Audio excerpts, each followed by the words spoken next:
Vai! Na França, a maioria da população era da zona rural.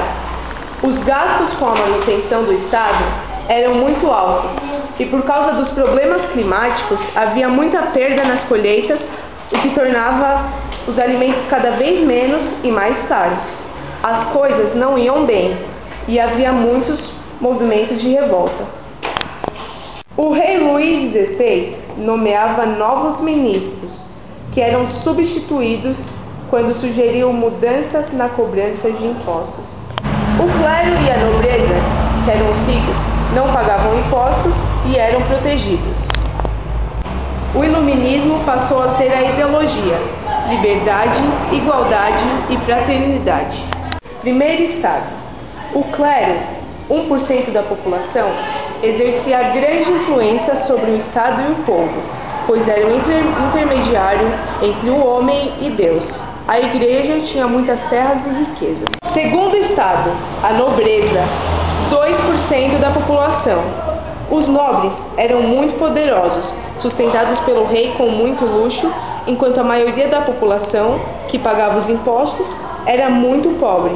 Os proprietários de terra e ricos queriam ser nobres e até compravam títulos de nobreza. Terceiro estado, 97% da população. Industriais, comerciantes, trabalhadores autônomos, professores, advogados, lavradores e camponeses. O ministro Calonne, que propôs a convocação dos Estados Gerais. Os representantes do terceiro estado tiveram direito de eleger deputados em número igual à soma do primeiro pelo segundo estado. Mas a maior parte da população continuou sendo minoria, porque os votos não eram por deputados, mas por estados. O terceiro estado, frustrado, abandonou a reunião dos Estados Gerais e permaneceu em assembleia até que a Constituição estivesse pronta. O rei, a nobreza e o clero tentaram resistir, ordenando que os deputados do primeiro e do segundo estado se juntassem à assembleia. O povo invadiu a Bastilha, detenção de presos políticos, e libertou os presos. O movimento cresceu e o povo fez pressão nos campos e nas cidades.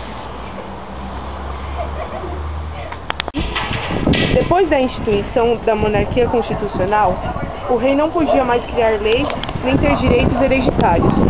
Diante da lei, todos eram iguais. A igreja passou a submeter-se ao Estado, liberdade religiosa e liberdade de produção e comércio. O rei, que não queria mudanças e incentivou a invasão estrangeira, foi considerado um traidor. Luís XVI foi preso e instalou-se a República. O clero e a nobreza não têm mais privilégios e o terceiro estado chega ao poder. Em janeiro de 1693, 3 anos e meio depois de todo o processo revolucionário, o rei foi guilhotinado em praça pública e sua esposa, Maria Antonieta, em outubro do mesmo ano.